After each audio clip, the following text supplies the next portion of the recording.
प्रिय मित्रों, वनवासी राम के दूसरे अध्याय में आप सबका स्वागत है। आज का विषय है मंगलाचरण, एक ऐसा आचरण जिससे कल्याण हो, जो शुभ की ओर ले जाए।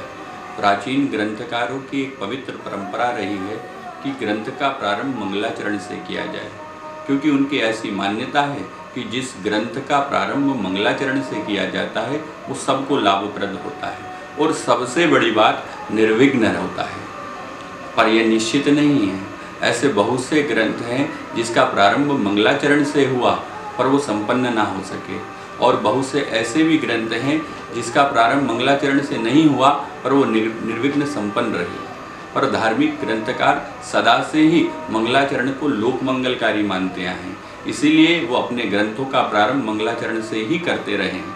आप सबको अवगत होगा कि गोस्वामी कृत श्री रामचरितमानस में 7 सोपान हैं और गोस्वामी जी ने अपने सभी सोपानों का प्रारंभ मंगलाचरण से ही किया है। पर क्या आपको यह पता है कि गोस्वामी जी ने अपने पहले मंगलाचरण के प्रथम श्लोक में किसका वंदन किया है और क्यों किया है? आइए हम उसको जानते हैं। उसको जाने उससे पहले उस श्लोक को सुने। वर्णानाम अर्थ संघानाम रसानाम छंदसामपि मंगलानाम च कर्तारो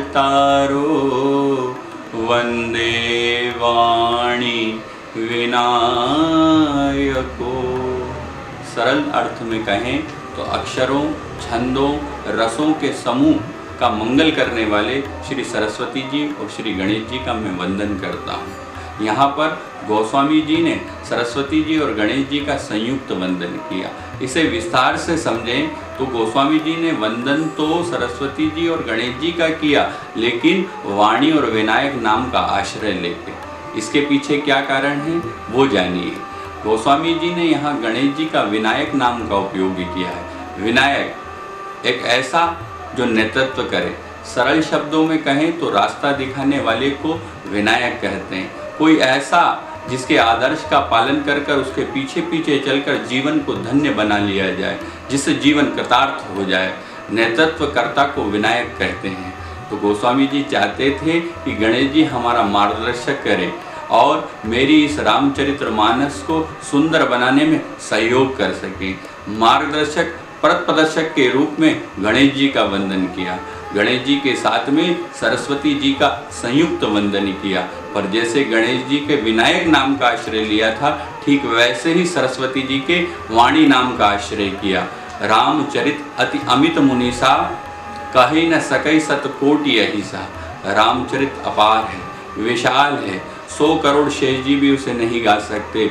इसलिए गोस्वामी जी ने सरस्वती जी के वाणी स्वरूप का यहाँ पर प्रार्थना की, क्योंकि राम जी अपना भगत जानकर जिस कवि पर कृपा करते हैं उसके हृदय में सरस्वती जी नृत्य करने लग जाती हैं।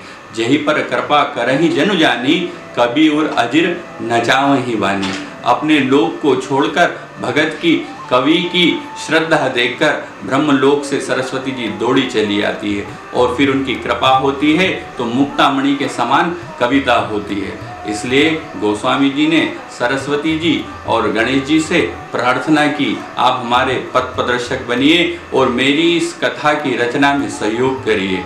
तो मित्रों, आज का ये मंगलाचरण वनवासी राम आपको कैसा लगा, आपकी भावना से मुझे अवगत कराइएगा।